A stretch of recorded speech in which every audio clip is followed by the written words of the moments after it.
Hay en el continente sudamericano una sucesión de extrañas mesetas.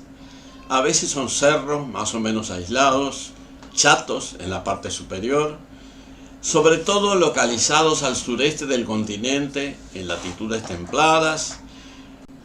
Estos cerros son conocidos como cerros chatos. También en otras situaciones son mesetas más o menos extensas, de 100 a 200 kilómetros cuadrados de superficie al centro-oeste de Sudamérica, en localizaciones subtropicales. Estas se denominan chapadas. Y al norte también existen mesetas algo diferentes, más abruptas, en localizaciones tropicales y cuasi ecuatoriales que reciben el nombre de tepuis. Estos accidentes orográficos, los tepuis, a veces son imponentes cerros aislados que llaman la atención por su espectacularidad. En todos los casos, estos cerros mesetiformes y mesetas llaman la atención por sus características inusuales y que vamos a tratar de describir a continuación. Cerros chatos, chapadas y tepuis.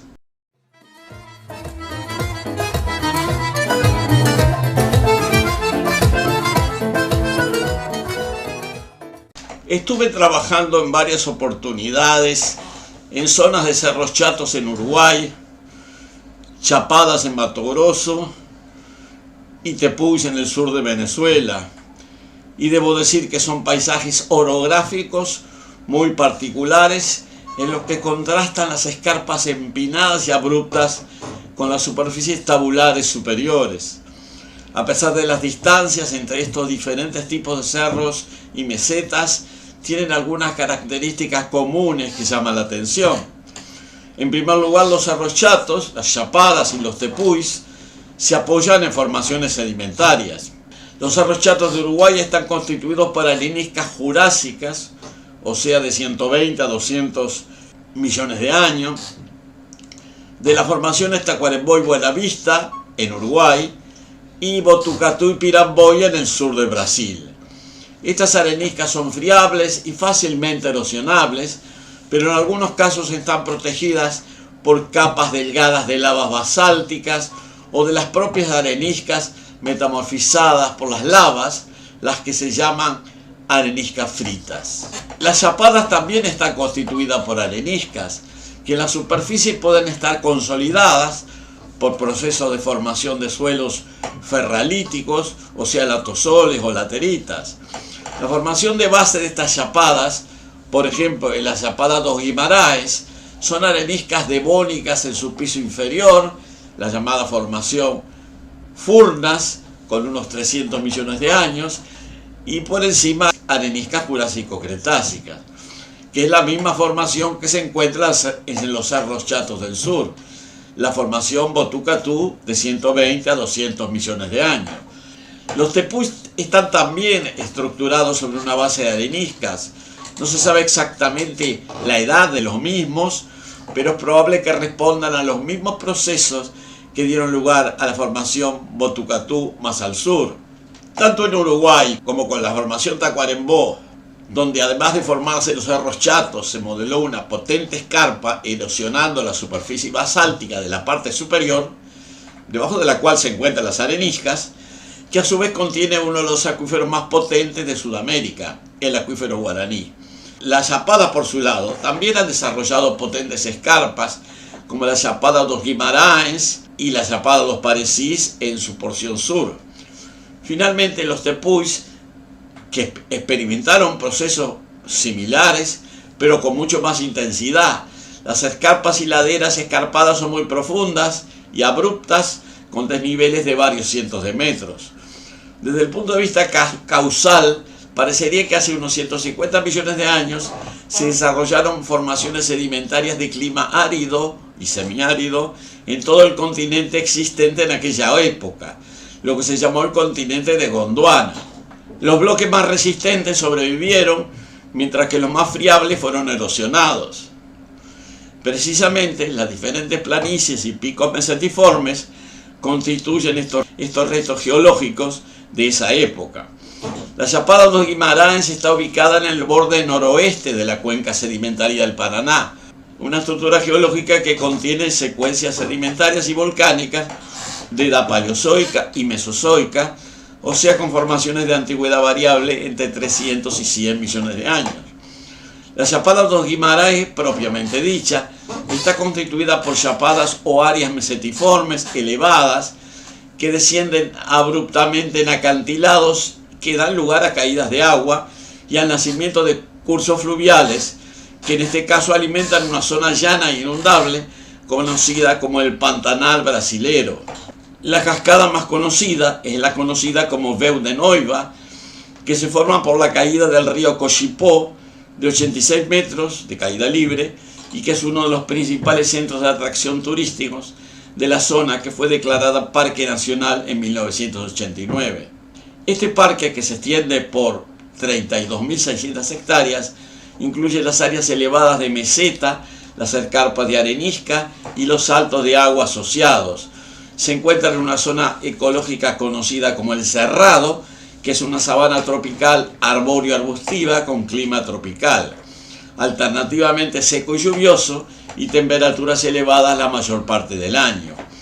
En los alrededores de la Chapada hay varios establecimientos turísticos que aprovechan las condiciones llamativas del paisaje para aprovechar estas características para realizar actividades comerciales y proveer servicios a los turistas. Debemos hacer notar que la Chapada dos Guimarães atrae a miles de turistas cada año y por eso se transformó en una fuente importante de ingreso local. Por su parte, la meseta de arenisca de Roraima, que es un tepuy típico y el más elevado de la zona de las Guayanas en general, me refiero a las Guayanas venezolanas, brasileras y las Guayanas propiamente dichas, es una meseta de arenisca que sobresale más de 1000 metros sobre las sabanas boscosas circundantes. Forma parte del denominado escudo de las Guayanas, que es considerado uno de los macizos más antiguos, con rocas que se extienden desde el Precámbrico, hace más de 500 millones de años, hasta el Cretácico, hace unos 100 millones de años. El monte Roraima es el punto más alto en un radio de 549 kilómetros. El vecino siguiente en tamaño es el cerro Marahuaca, hacia el oeste-suroeste. La altura promedio de la meseta es de unos 2.500 metros sobre el nivel del mar, y sus paredes verticales dificultan enormemente el acceso. La zona tiene dos paisajes naturales principales: llanuras cubiertas de un tipo de vegetación similar a la de la ecorregión del Cerrado y altas montañas cubiertas de selva tropical densa. Está habitada por unas 20.000 personas, mayoritariamente de la etnia Macuxi. También la ocupan otros agricultores no indígenas. Las montañas de Paracaíma, en el norte del territorio, separan a Brasil de Venezuela y Guyana. El territorio contiene los 30.000 kilómetros cuadrados del Parque Nacional Venezolano Canaima, inaugurado en 1962, y las 117.000 hectáreas del Parque Nacional Monte Roraima, creado en 1989. Este Parque Nacional de Brasil está completamente contenido dentro del territorio indígena Raposa Serra do Sol y tiene la doble función de conservar el medio ambiente y apoyar los derechos constitucionales de los pueblos indígenas. Esta reserva, con una superficie de 1.743 hectáreas y un perímetro de 1.000 kilómetros, fue creada para que se establecieran en ella los indígenas Macuxi, los Mapillama, los Intarico, los Taurepán y los Patamona. Son los grupos indígenas de la zona, pero es frecuentemente invadida por los mineros de los llamados garimpeiros, que son explotaciones de oro ilegales. Esta reserva está ubicada al norte del estado brasileño de Roraima y es la más grande del país y una de las mayores reservas indígenas del mundo. La creación de Raposa Serra do Sol ha sido sujeto de fuertes controversias desde que se la propuso por primera vez en 1993. El presidente Luis Ignacio Lula da Silva la reconoció legalmente el 15 de abril de 2005. Dicha decisión despertó una ola de violencia contra la población indígena a mano de los arroceros, pretendían utilizar las tierras con ese fin, apoyados por las autoridades locales. En mayo del 2009, el Tribunal Supremo de Brasil decidió que la reserva debería ser habitada solamente por indígenas y comenzaron a trasladar a la población no indígena. La lengua y el nivel de contacto con la sociedad mayoritaria brasileña varía mucho entre los diferentes pueblos de la reserva. Los Mayushi tienen bastante contacto con la sociedad local no indígena, mientras que otros todavía se mantienen apartados. La mayoría de los indígenas de la reserva no habla portugués. Gran parte del contacto que los indígenas han tenido con la sociedad dominante ha sido por investigaciones del FUNAI, misionarios, militares, buscadores de oro y agricultores que cultivan arroz en las llanuras húmedas. La actividad turística en Roraima está limitada por problemas de accesibilidad. El principal acceso al monte Roraima es desde Venezuela, desde la ciudad de Santa Elena do Guairén, una ciudad fronteriza de Venezuela con Brasil, de unos 30.000 habitantes, distante unos 100 kilómetros del monte y desde donde se organizan excursiones, o aún mejor desde la localidad de Paraitepuy, que es una aldea de unos 600 habitantes de etnia indígena Pemón, que está a unos 30 kilómetros del monte Roraima. En todos los casos hay accesos por ruta hasta una cierta distancia y las visitas al monte propiamente dicho se realizan a través de caminatas.